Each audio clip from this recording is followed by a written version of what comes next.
Hello everyone, एक और नई वीडियो में आप सभी का स्वागत है। आज बात करेंगे अपन विधानसभा के बारे में। दो टॉपिक कंप्लीट कर चुके हैं अपन राजस्थान पॉलिटी के अंदर से। एक तो राज्यपाल कर लिया अपन ने, दूसरा मंत्रिपरिषद और मुख्यमंत्री अपन कर चुके हैं। अब बात करते हैं विधानसभा। तो विधानसभा जानने से पहले अपन बात करेंगे राज्य के बारे में कि राज्य किस प्रकार से बनता है। तो यहाँ पर लिखा गया है कि राज्य की स्थापना के 4 मूलभूत तथ्य होते हैं। कौन कौन से? जिसमें जनसंख्या हो गई, क्षेत्रफल हो गया, संप्रभुता और सरकार। ये चारों चीज़ें मिलकर एक राज्य की निर्माण करते हैं। ठीक है। आगे बात करें तो विश्व में सरकार मुख्य रूप से 3 प्रकार के शासन व्यवस्था के आधार पर शासन संचालित करती है, जिसमें से एक संसद हो गया, दूसरा अध्यक्ष हो गया और तीसरा राजतंत्र हो गया।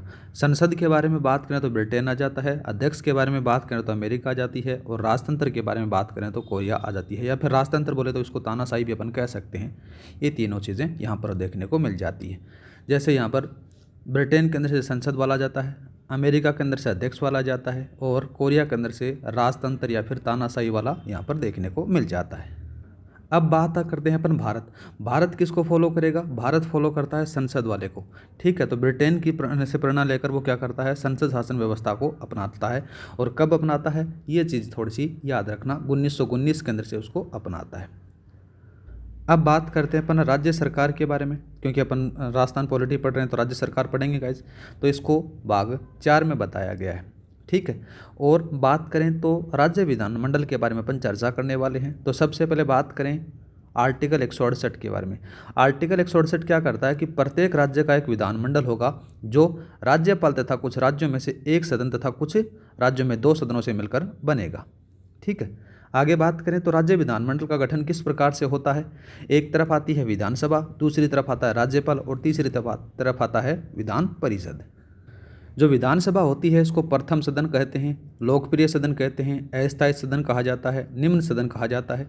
और विधान परिषद के बारे में बात करें तो इसको द्वितीय सदन, उच्च सदन, वरिष्ठ सदन, स्थायी सदन, विद्वानों का सदन आदि नामों से जाना जाता है। ये चीज़ें यहाँ पर लिखी भी गई हैं। देखो, प्रथम सदन हो गया, निम्न सदन हो गया, लोकप्रिय सदन, अस्थायी सदन, ये सारे के सारे नाम विधानसभा के होते हैं। विधान परिषद के नाम बात करें तो द्वितीय सदन, उच्च सदन, स्थायी सदन, वरिष्ठ सदन और विद्वानों का सदन इसको कहा जाता है विधान परिषद को। उम्मीद करता हूँ कि आर्टिकल 168 है वो आपको समझ में आ चुका होगा।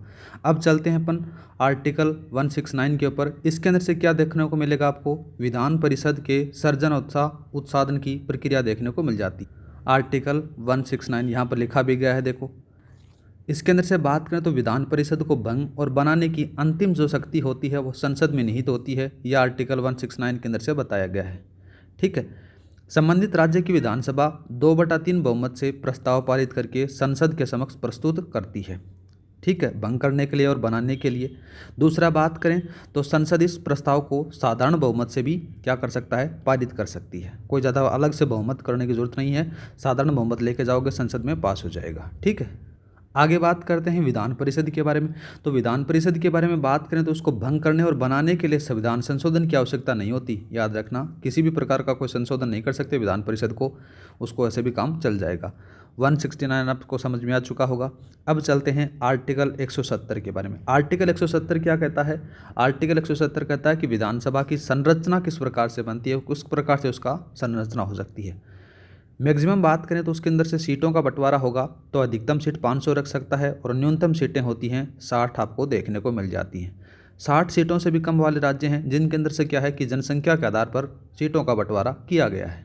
और जो न्यूनतम सीट वाले हैं उनको आर्टिकल 371 के अंदर से जोड़ा गया था। वो सारी चीज़ें यहाँ पर लिखी भी गई हैं। देखो, अनुच्छेद 371 के अनुसार कुछ कम जनसंख्या वाले राज्यों की विधानसभा की न्यूनतम सदस्य की संख्या 60 से कम हो सकती है। जैसे नागालैंड हो गया, 46 मिलेगी आपको, मिजोरम 40 मिलेगी, अरुणाचल प्रदेश 60 मिल जाएगी, सिक्किम 32 मिल जाएगी, गोवा 40 मिल जाएगी। इनको क्या है? आर्टिकल 371 लाया जाता है, जिसके अंदर से इनको फिक्स कर दिया जाता है कि न्यूनतम जो सीटों की संख्या है 60 से कम हो सकती है। इनका डिसाइड क्या किया गया? जनसंख्या के आधार पर इनको डिसाइड किया जाता है। ठीक है गाइस। आगे बात करते हैं सर्वाधिक सीटों वाले राज्यों के बारे में और न्यूनतम सीटों वाले राज्यों के बारे में। सबसे ज़्यादा सीट किस में राज्य के अंदर से मिलेंगे आपको? यूपी के अंदर से मिलेंगे। यूपी में 403। फिर बात करते हैं पश्चिम बंगाल 294, महाराष्ट्र में 288, बिहार में 243 और तमिलनाडु में आ जाती हैं 234।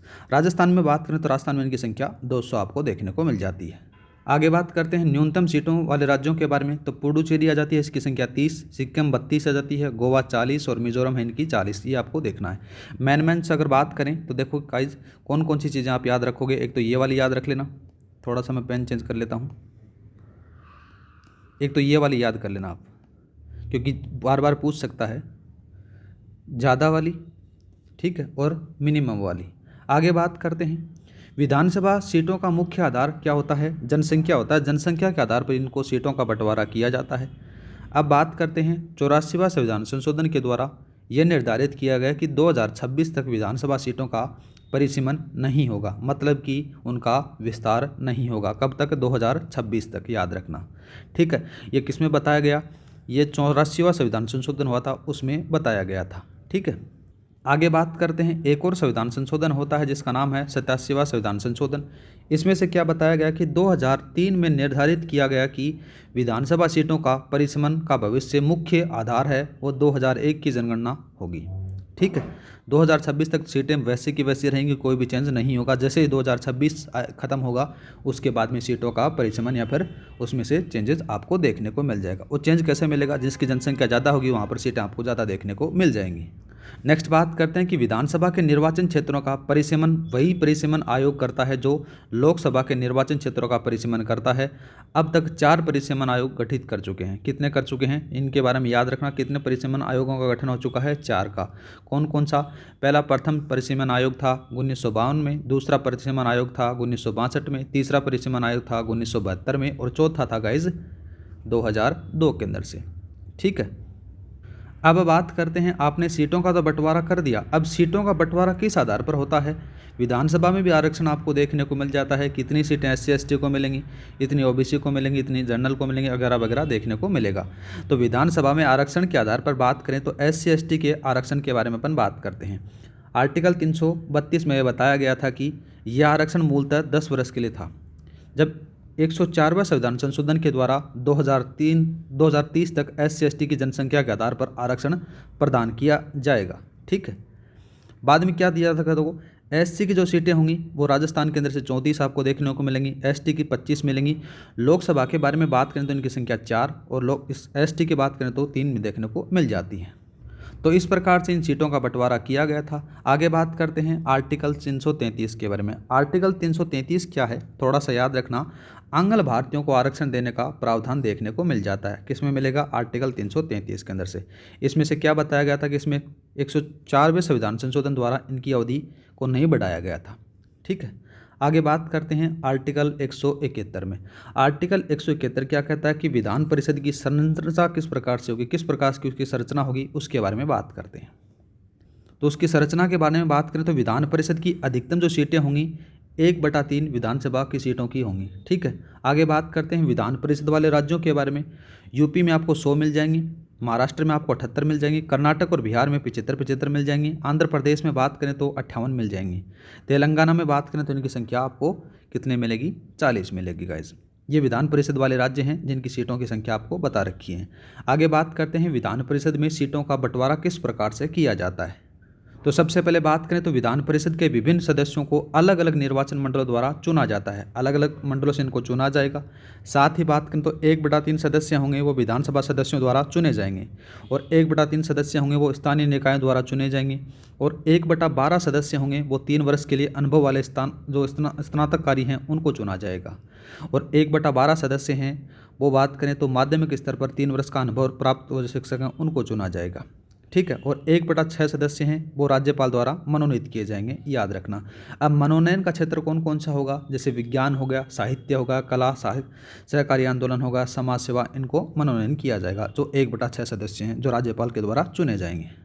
आगे बात करते हैं तो विधानसभा में निर्वाचित सदस्यों का चुनाव अनुपातिक प्रतिनिधित्व की एकल संक्रमणीय मत प्रणाली के द्वारा किया जाता है। किसके द्वारा करेगा? याद रखना, एकल संक्रमणीय मत प्रणाली के द्वारा किया जाता है। आर्टिकल 171 समझ में आ गया होगा उम्मीद करता हूँ। अब क्या करेंगे अपन? आर्टिकल 172 के बारे में चर्चा करेंगे जिसके अंदर से विधानमंडल का कार्यकाल है उसके बारे में अपन चर्चा करेंगे। यहाँ पर लिखा गया है आर्टिकल 172 विधानमंडल का कार्यकाल। विधानसभा का जो कार्यकाल होता है वो 5 वर्ष होता है। लेकिन कभी कभार क्या हो जाता है कि आपातकाल की घोषणा हो जाने के बाद में उसको एक बार बढ़ाया जाता है 1 वर्ष के लिए। ठीक है, इस चीज़ के बारे में भी लिखा गया है कि आपातकाल की घोषणा के समय 1 वर्ष में एक बार में 1 वर्ष तक के लिए विधानसभा का कार्यकाल बढ़ाया जा सकता है, परंतु आपातकाल की घोषणा की समाप्ति के 6 माह बाद यह शर्त है वो लागू नहीं होगी। 42वां संविधान संशोधन होता है, उसमें से क्या बताया जाता है कि 1976 में कार्यकाल 5 वर्ष से बढ़ाकर इसको 6 वर्ष कर दिया गया था। कब किया गया था? 1976 में 5 वर्ष से 6 वर्ष इनका कार्यकाल कर दिया गया था। आगे बात करें, जब 42वां संविधान संशोधन हो गया तो दोबारा से संविधान संशोधन होता है, 44वां संविधान संशोधन, जिसको 1978 में किया जाता था। और इसके अंदर से क्या था कि जो 6 वर्ष था उस 6 वर्ष को दोबारा से 5 वर्ष में चेंज कर दिया गया कार्यकाल।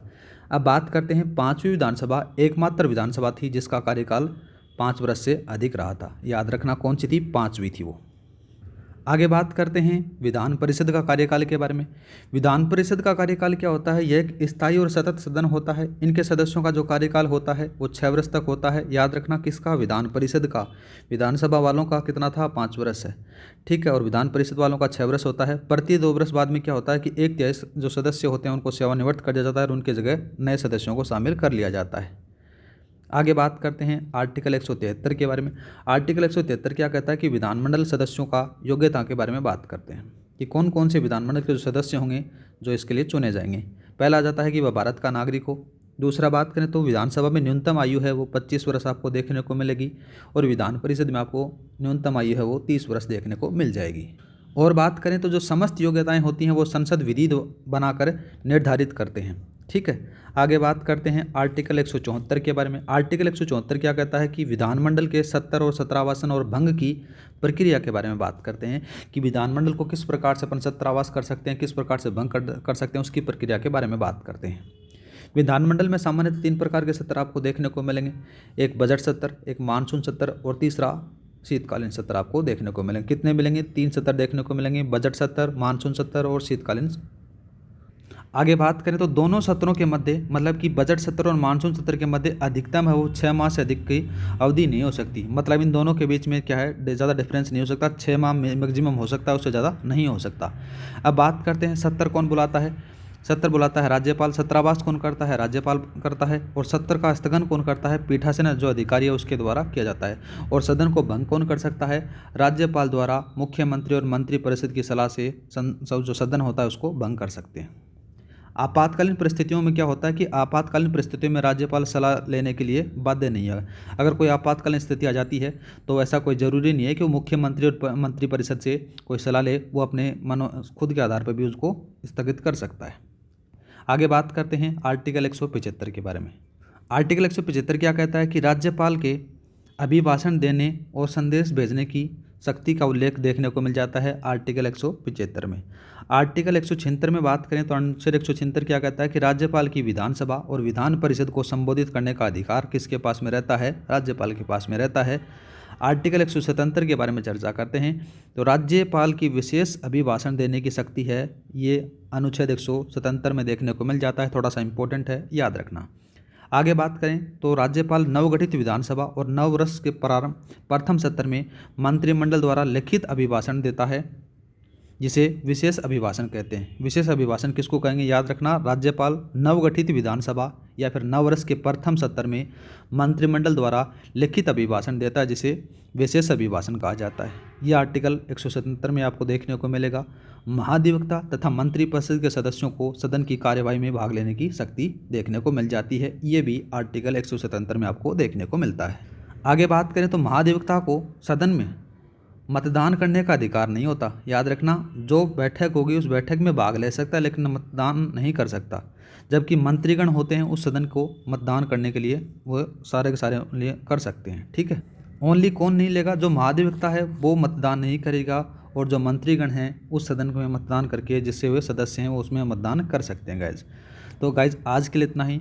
मिलते हैं नेक्स्ट वीडियो में, जिसमें अपन पढ़ेंगे आर्टिकल 178 से आगे जो भी आर्टिकल हैं उनके बारे में। क्लास अच्छी लगी हो तो लाइक और सब्सक्राइब करना न भूलें। क्लास की PDF फाइल आपको टेलीग्राम पर मिल जाएगी।